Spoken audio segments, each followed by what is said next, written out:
पाहुयात हैदराबाद येथील कांदा बाजारावर 6 ऑक्टोबर 2020 रोजीचे 50 गाड्यांची आवक आहे, म्हणजे 14,000 पिशव्यांची। बाजारभाव काही वकले 2-4 वकले 4,000 रुपयापासून 4,200 रुपये प्रति क्विंटल याप्रमाणे हैदराबादमध्ये बाजारभाव आहेत। कांद्याला 40 ते 42 रुपये किलो। सुपर क्वालिटीचे कांदे 3,500 रुपयापासून 4,000 रुपयापर्यंत बाजारभाव भेटला आहे, म्हणजे 35 ते 40 रुपये किलो। सुपर मोक्कल साईज 3,500 रुपयापासून 4,000 रुपये मोक्कल साईजचे सुद्धा बाजार आहेत।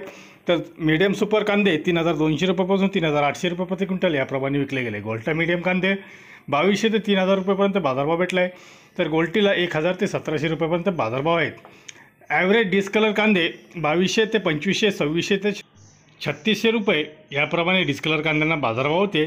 तर सुपर चोपडा कांदे बदला कांदे 1,500 ते 2,200 रुपये प्रति क्विंटल, तर खाड चोपडा 800 ते 1,500 रुपये याप्रमाणे विकले गेले। कर्नाटकमधील कर्नूलचे नवीन कांदे 800, 2,800, 1,000 ते 3,000 अशाप्रमाणे नवीन कांद्याचे बाजारभाव होते। तर सफेद कांदे 2,500 रुपयापासून 4,000 रुपये याप्रमाणे व्हाईट कांद्यांचे बाजारभाव होते। सरासरी सफेद कांदे 1,000 ते 2,500 रुपये प्रति क्विंटल याप्रमाणे सरासरी नवीन कांद्यांना बाजारभाव हैदराबाद APMCमध्ये आपणास पाहावयास मिळत आहे।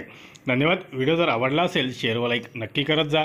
चॅनलवर जर नवीन असाल तर चॅनलला सबस्क्राईब करून बेल आयकॉनला क्लिक करा। दररोजचे बाजारभाव, शेतीविषयी माहिती, शासन निर्णय सर्वच काही एकाच जागी भेटेल। आपण हे लाभ घ्या। आपल्या इतर शेतकरी बांधवांनाही सदरचा व्हिडिओ फेसबुक व व्हॉट्सअपद्वारे आपण पाठवू शकता। भेटूया नवीन व्हिडिओसोबत, तोपर्यंत नमस्कार।